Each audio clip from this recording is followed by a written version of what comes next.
Hey, welcome back to yet another video. My second video actually, and this time we're hoping to do things a little bit better as far as learning from your first video. It's always good to get something out of that. I learned that if you put your video as safe for kids, no one's able to comment on it, and that it's almost impossible to change back to make sure that people can comment. Well, that's not good. So, for this video, I will be putting it for adults so that people can, you know, comment and tell me how I'm doing or what it is that I'm doing wrong or just I want your opinions, your feedback. To get better is to see your mistakes and to be able to correct. I've always believed that in a you know, long time. I've believed that for a while now. So today, what we're gonna do is we're gonna say you're new to magic and you want to you want to test the waters. Well, first of all, you need to be able to do the tutorial, which will walk you through what you need to do to be able to play. It goes through how to play and what you can expect from the other player. It doesn't exactly let you know that everybody in this magic tutorial or outside of magic tutorial will look up other decks from other people, and they will find YouTube streamers that give away their deck ideas, and they will copy it to a T, and you will be facing a winning deck right off the hand of not knowing how to play Magic. So today I'm going to show you my version of making a deck. All right, so first of all, there's a few things in Magic that are beneficial, and one of them is playing a deck that is called Tribal. And Tribal deals with one particular creature, like section or creature, whatever you want to call it. Basically, the creature that you pick, you'll see a lot of that in your deck. No, don't mind the rooster in the background. He's just hollering his head off. Yes, I live on a farm. Yes, I'm a farmer. But, hopefully I can get into this sharing bit and people will like my content. I do have to get better at it, and I will get better. It's inevitable. And I'm hoping that by watching me, you'll be able to get better as well in your own game. So, first thing I like to do is I like to pick a color. Now, when you're brand new to Magic, the first two colors that come to mind are white and green. The reason why I would pick white or green is because white deals with many creatures, green deals with big creatures. And when you do big creatures, it's basically a draw out until you can play those creatures. White creatures, it doesn't. There's no draw out. It's just creature after creature after creature after creature, and you basically try to get as many creatures on the field as you can. So for this one, we're gonna do something simple like clerics.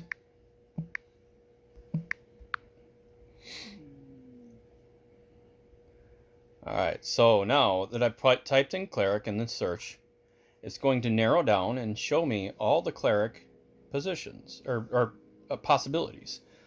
Um, Up on the top right, there is a box that is shaded two different colors. One is black, and one is white on the right side of the box. If you click on that, it's going to give the option to increase our view. So now we have a view to be able to see what the cards are, what they do.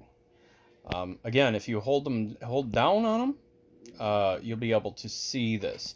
Now I'm playing on my phone. Now if you are playing on the PC, undoubtedly it is different. Uh, but let's go ahead and just make us a deck.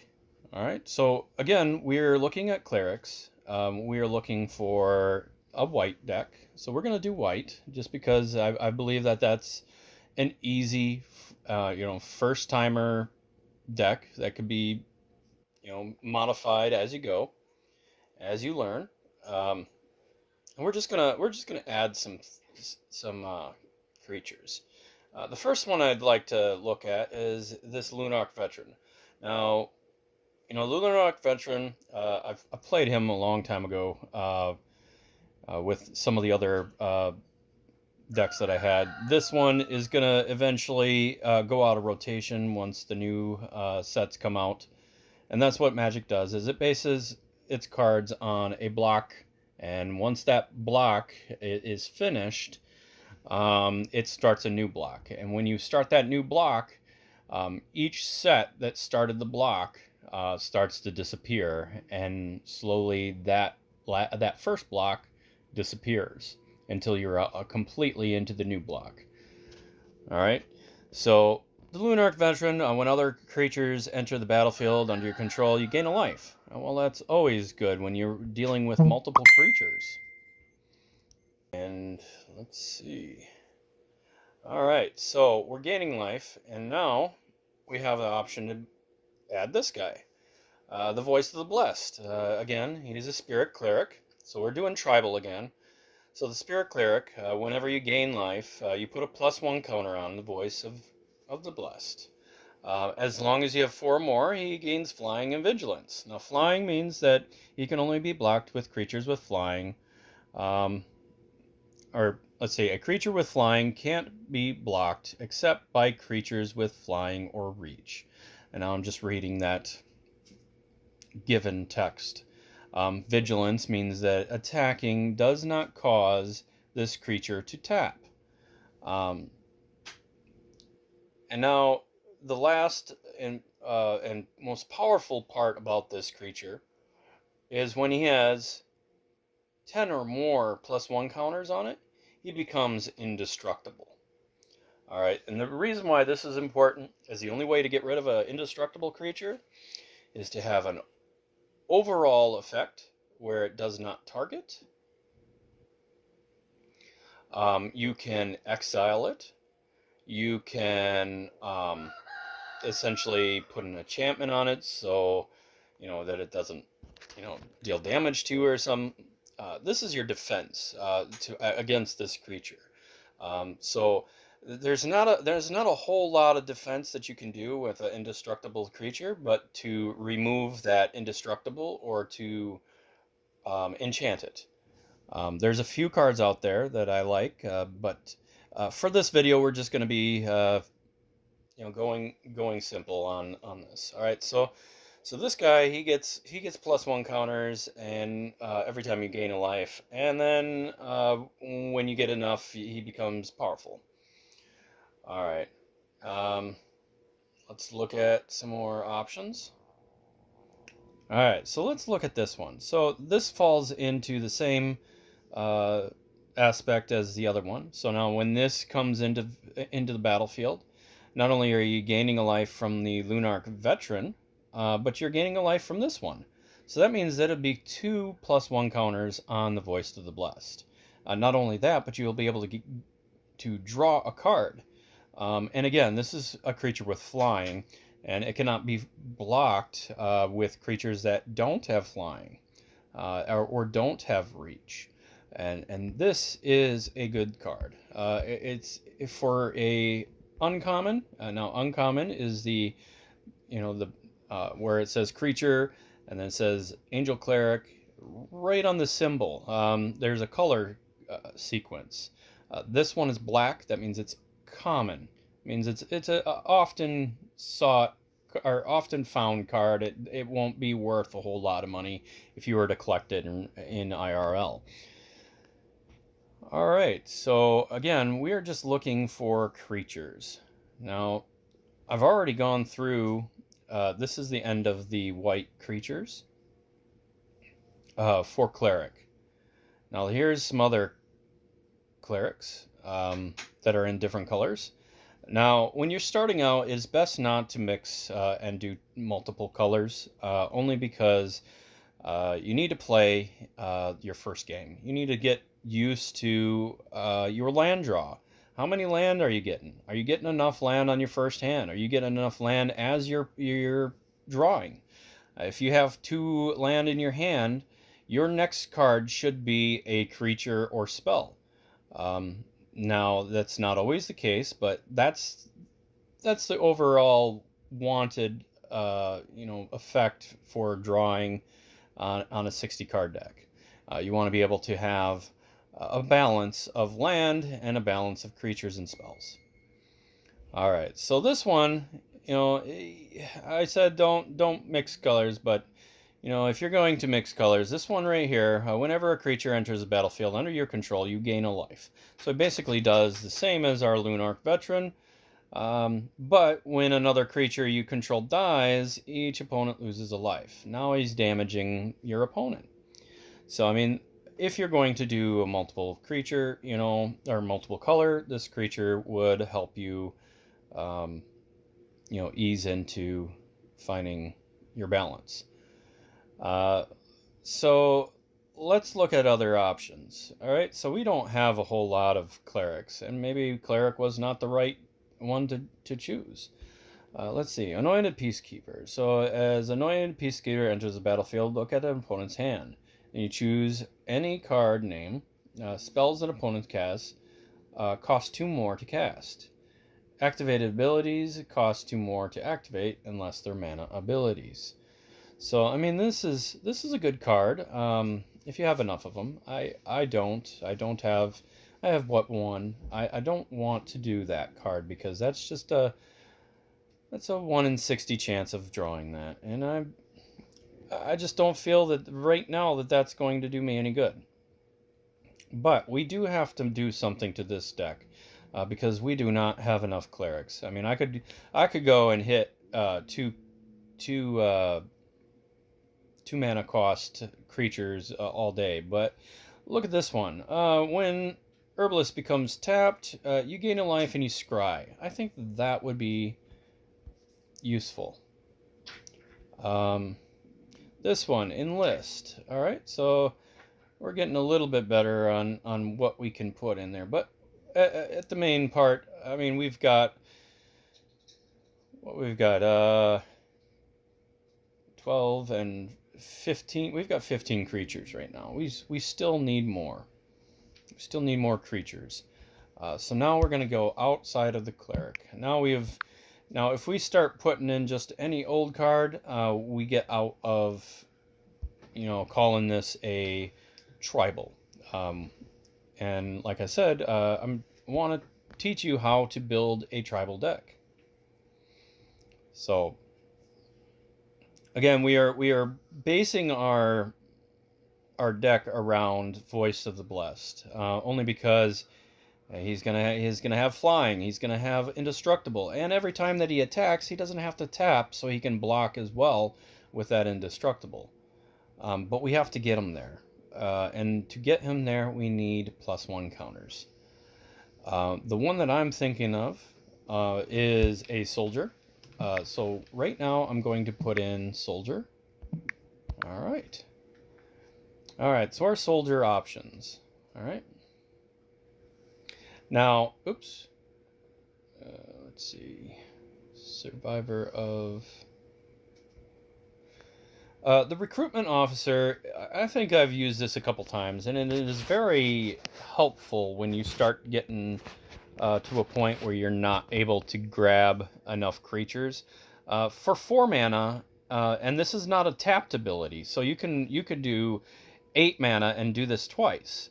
But for 4 mana, you look at the top 4 cards of your library, you reveal a creature card with mana 3 or less from among them, and you put it into your hand. Put the rest on the bottom of your library in any random order. All right, so it says creature card with 3 value or less. Right now we are building, most of our deck is going to be 3 or less. Because again, a white deck is going to spam creatures. It's just going to be the creature after creature after creature. Okay, you killed my one creature.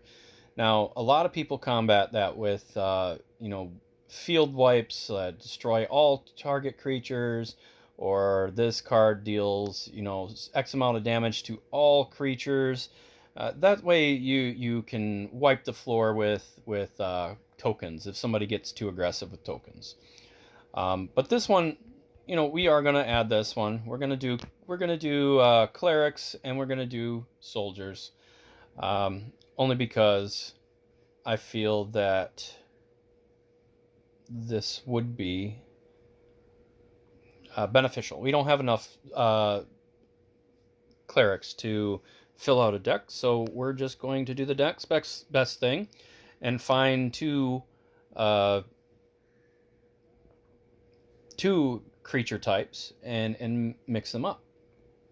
So Perish Blade Trainee, I'm going to use this one because it's a good card. If you got something bigger than it and it attacks with it, it also gains a +1 creature. That's what or +1 token. That's what this creature does. If you look at it, it says whenever this creature attacks with another creature with greater power, put a +1 counter on this creature. So it gets larger. All right, that's great. Again, we're looking for massive amounts of creatures. This resolute enforcements has flash, so I can play it on my opponent's turn.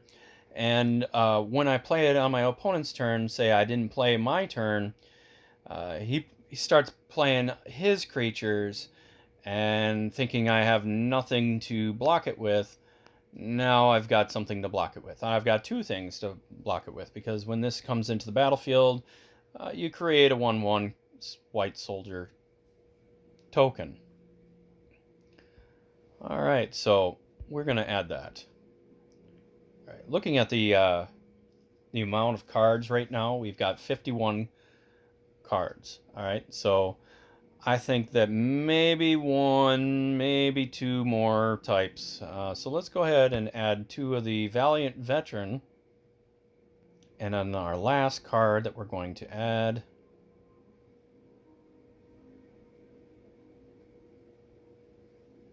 is the Siege Veteran. All right, so let's go ahead and review what we have so far. Maybe we can change something. All right, so we have the Lunarch Veteran, which gains us our life. We have the Recruitment Officer that comes in and gains us our life if we have the Lunarch Veteran.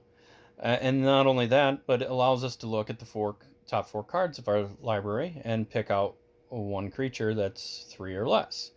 Right now, all of our creatures are 3 or less. That's great. But, however, we have a slight issue. This is great to have this amount of cards, but we have 3 cards left before we hit 60. So we do need to tone it down. So what I'm going to do is I'm going to look at my cards and I'm going to say, okay, I'm going to put it off to the side. And I'm going to look at each possibility, and I'm going to reduce their amount based off of what they do. Now, this one, the Resolute Reinforcements, this would be a good combo with your Lunarch Veteran and the Voices of the Blessed. Only because when this comes in, it gives you 2 +1 counters on the Voice of the Blessed. Therefore, making the Voice of the Blessed your biggest creature. However, we need to make sure that if the Lunarch doesn't come out and the recruitments don't come out, that we have a steady life gain. So with the Inspiring Overseer having flying and drawing a card and gaining a life, that's just too good to pass up. But we are going to reduce its number to 3. That's given us 52 cards. Now, I want to add one more card, or actually two more cards. I've just been looking at some of these, and I remember that that with Soldier, there are some really good, and maybe I should have made this a Soldier tribal, only because of how many soldiers are available with the new set, The Brothers War. Let's see, right here, this guy, Merrill, Shield of the Argive. So during your turn, opponents can't cast spells or activate abilities of artifacts, creatures, and enchantments. Whenever Merrill, Shield of Archive, attacks, you create X 1/1 colorless soldier artifact creature tokens, where X is the number of soldiers you control. Alright, so if we're building a soldier deck, and we have 3 soldiers plus our shield, we attack with the shield and it gives us 4 more soldiers. Then the next turn we get 8 soldiers. And that's gonna be phenomenal. And I've actually had that happen with the first video. The last card we're going to add is Serra the Redeemer. I think this is one of my favorite cards, only because with a white deck, most of your creatures are going to be small. They're going to be the power of 2 almost all the time. And with that, they're just gonna come into the battlefield bigger. You got a 2, it's just become a 4. You got a 1, it's just become a 3. You get things that pump out, 1/1s when you attack, and you've got an army. It's a great card. I love it. I can't say any more good things about it, except for the fact that this is not a legendary card. So that means, yes, you can have more than one out on the field. So that means if you have a 1/1 come out in the field, it gets 4 +1/+1s.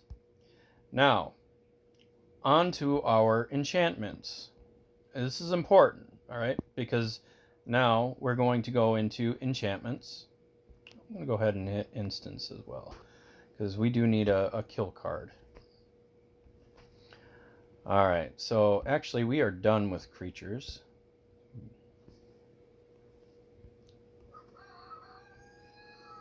There goes the rooster again. Alright, so here's our kill card. He's good. There's another couple kill cards. There we go. We got our kill cards. Alright, so that's going to make sure that we have a chance of, taking down too big of creature. Where is... Alright, so we got this option. So at the beginning of your end step, you get a 1/1 human creature token. So that means with that combination of the Serra, you actually get a 3/3 human creature token. That +2 counters on it would come into play with that. Again, if you had more, there would be more counters. But I have something else in mind. I think that will be a little better than that. Here's another option. The Wedding Announcement allows you to get +1 counters, and then it boosts your creature. It also allows you to draw a card, so this would be something that we would sideboard, only if we were not getting enough draw power to be able to change our results in the game. Rabble Rousing. This is the one that I was talking about. This is the one I had in mind. So, Hideaway 5. That means you look at the top 5 cards, you pick one of those top 5 cards, you put it underneath the Rabble Rousing, and when you get 10 or more creatures attacking, you can play that exiled card without paying its mana cost. That's great. My thing about this card is I've got the shield. So let's say I attack with the shield. Well, the shield's going to bring out, X amount of soldier tokens. But because I attacked with the shield, rabble rousing triggers, and now it's got, a token on. Now let's say I attack with 5 creatures. All right. With the rabble rousing, those 5 creatures get exponentially increased. So from 5 goes 10. All right. So they're not soldiers. However, if I have Serra, the Redeemer, all 5 of those creature tokens that come out are going to have +2 counters on them. This is just it's a great way. And now here comes my last enchantment card. We're going to add just 2 of these, making our deck 70 out of 60, and we're just going to say that's good. Sigarda's, let's see, Sigarda summons creatures you control with +1 counters on them, have a base power and toughness of 4/4 and have flying, and are angels in addition to their other types. Alright, so this is important because most of our creatures are 1 to 2 power to begin with. Now this summons says that because, Serra's Redeemer is giving us, plus tokens, this card is saying every creature that comes out with Serra is gonna not only change its base power, but it's going to get, plus counters on it. And this is just brutal. It's brutal. I love it. And we're going to try this deck. But first, my rule is if you're going to have 60, 50% of your deck should be land. Right now we got 24. I'm going to raise it to, let's say 28. Actually, we're going to go a little bit more than that. We're going to go 32. Now I should go up to 35 only because we are at 78 out of 60, but this is why we test our deck. Let's go ahead and play. A lot of these creatures have 2 drops, 3 drops, so there's not a whole lot of need for land right away. That making it available to push your creatures a little harder earlier in the game. So, alright, so let's go ahead. Let's do a standard play. Waiting for that phone to catch up. And play.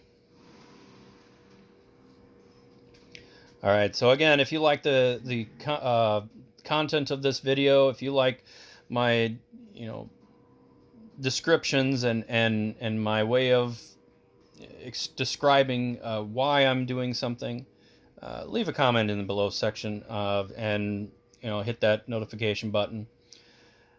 We are going to play our deck that we built together.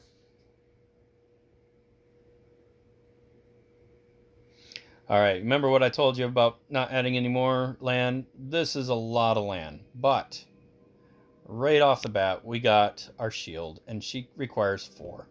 That means that the next couple draws should not be land, so we're going to keep it. I should probably have done a mulligan, but we're going to see how this goes, because I see a way around it. Again, remember our big creature was going to be the Voice of the Blessed, and again, we don't have Voice of the Blessed, but we have 2 options to gain 2 life. So 1 right there, and another life there, making 2 life.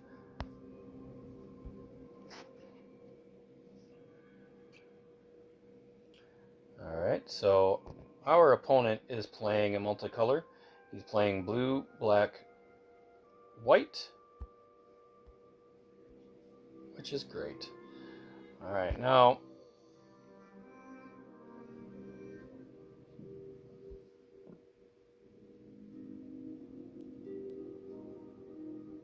All right, defender. Okay, we see your defender. We're okay with your defender. Oh, we now have a flyer. Now, Drake, why didn't you play Siege Veteran? Well, because it's early game. And I saw it too late. I want to be honest. I probably should have picked Siege Veteran, but I didn't. And you can tell me so in the comments. All right, Halo Fountain. That means he's going to be trying to get as many creatures out as he can. And that's all right.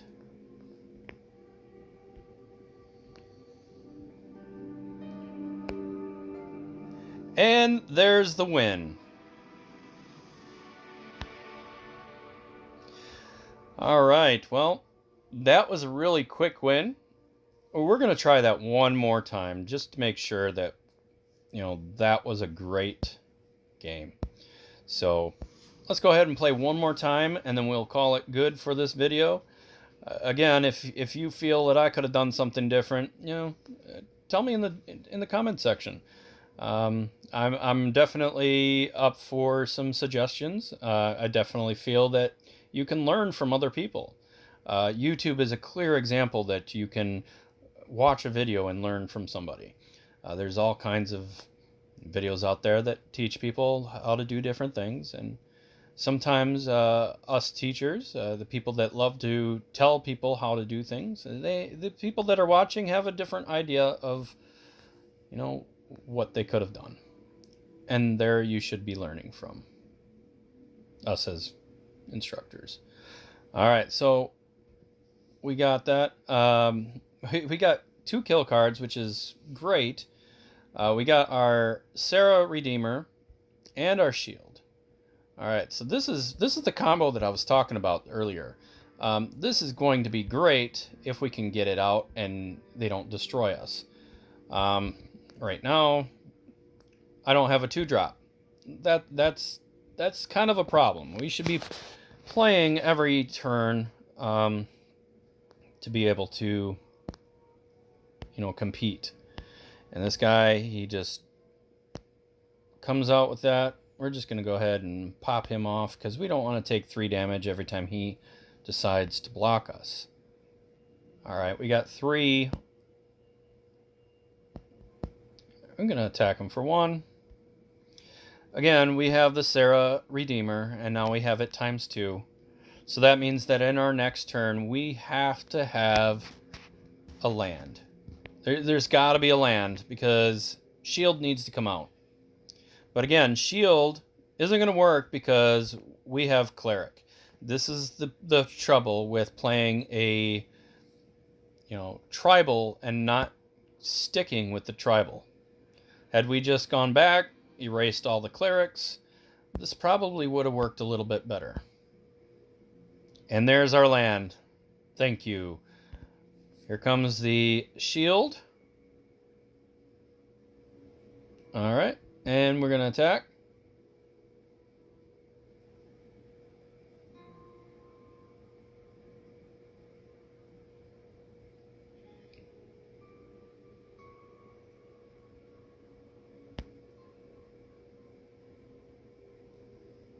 Waiting for our opponent.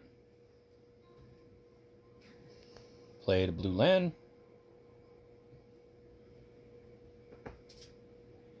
So looking at our opponent's choices for land, we're going to know that with blue, he's going to be strong on cancel.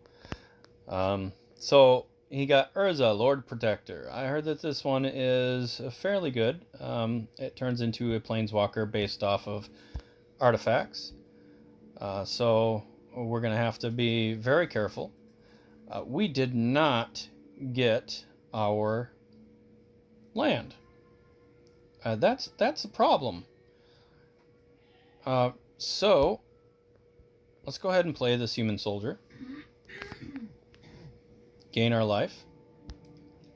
We're going to swing with the shield. All right, we got 2 life.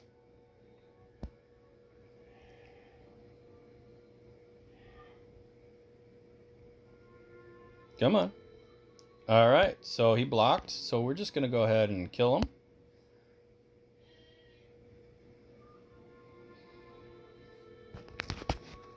Just to make sure that he doesn't have any high hopes on keeping his creature. Now, if our next card is a land, we are golden. Okay, no, we are not. He just exiled my... When he enters the battlefield, target gets -5/-5 until end of turn.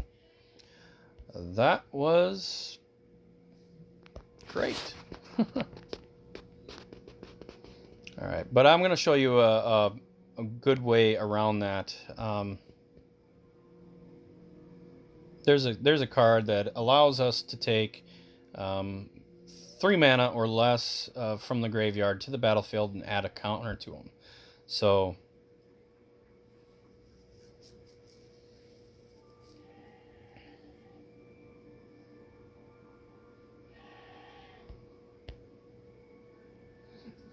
now you can hear my goats in the background.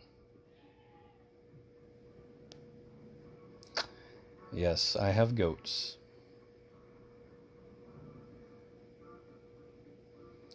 All right, waiting on our opponent. And he plays another Planeswalker. All right, with that Planeswalker, he's going to draw 2 cards and then discard 2 cards. No, he's going to make a 4/4 artifact. And swing for 4. We're just going to no block it. All right. What did I tell you? Here we go. All right, what do we want? What do we want? What do we want? What do we want? All right, so when it attacks, I can scry. Let's go ahead and do that one. All right. And because he attacked us, we're going to hit his Planeswalker. And then we're going to attack everybody else. Wants to attack. Everybody wants Kung Fu fighting. And bam! We're going to play our Herbalist. And guess what? Boom. Good game, he says. Good game, he says. Because we just got 5 3/3s. And now we gain all that life. And is he going to quit on us?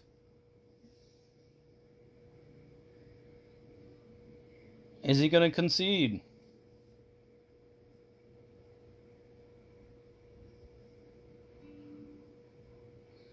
No, he's going to try it again.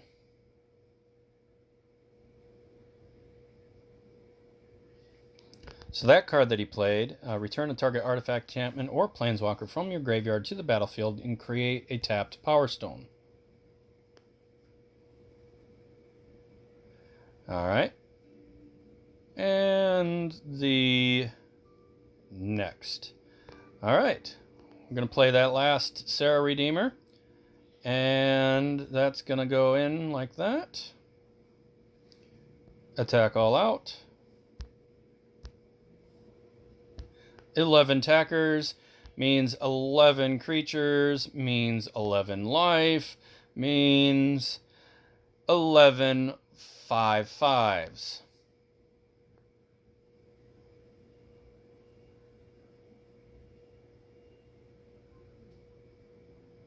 Look at that. Look at that. Isn't that beautiful? 11 5/5s, 5 3/3s. And we are just murdering him. Again, thanks for watching, guys. If you like this content, feel free to smash that like button and leave comments on the the comment section, and we will talk about it later. Thanks for watching, and I'm Knock Drake.